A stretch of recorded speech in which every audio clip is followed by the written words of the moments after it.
when it comes down to it, the death and destruction in the black community comes down to the fact that we have a lack of self-love. We don't love each other. And we talk about, buy back the block, we gotta, do economic things. We're not gonna buy and patronize for each other. We don't have love for each other. So we gotta first love each other.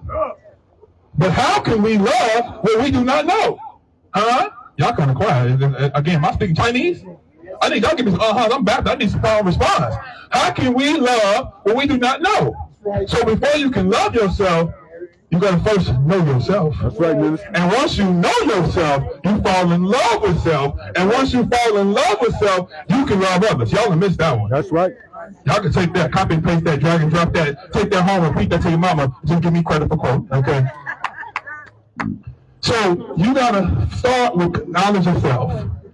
Once you have a thorough, I mean no cliff note, a thorough knowledge of self, then you will fall in love with yourself. And once you fall in love with yourself, now you ain't jealous. Now you're not envious. You want to do for yourself. See, we like to do things, but we want to support them. We don't want people to do better than us. That's right. You know your job higher. You don't say a doggone word because you're scared they're going to outwork you and you're going to lose your job. Yeah. We have to stop that foolishness. But that comes with history, family. It's history. So when I'm sharing these videos with this history tour, y'all think it's just something we just walk in and no, this is the salvation of our race. Come on now. This is how we're going to save our community by teaching the history. Because one of these babies going to say, Minister Stretch said that we own the restaurant. Mama, I want a restaurant now. See, all we push in our community is singing, throwing, jumping, and doing sports. And there's nothing wrong against sports. I'm a product of sports. But everybody, newsflash, everybody ain't going to the league, family. Hey, hurt your feelings.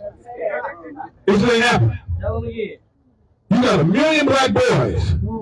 They don't want to own property. Half our athletes dumb as a box of rocks. Ain't worth 2 days fly smash, but they can throw and jump and skip. They don't want to own a business like marketing. They want to play basketball. But out of 1 million people, by the time you get to high school, only 500,000 are going to play high school sports. Out of 500,000, only 100,000 actually going to start. Out of 100,000, only 20,000 getting a scholarship.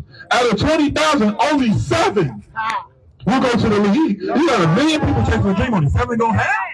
That's not realistic.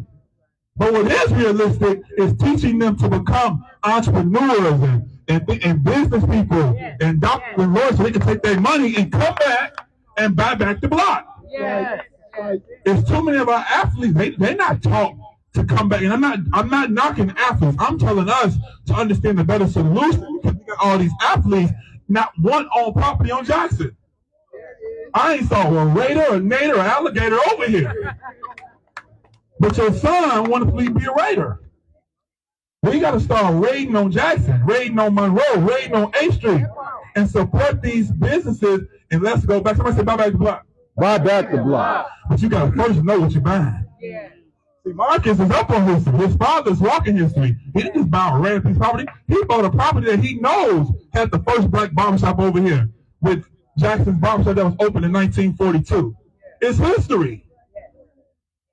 He was intentional. He could have bought anything over here, but he knew that place is, all of it's sacred, but that's a landmark in this community.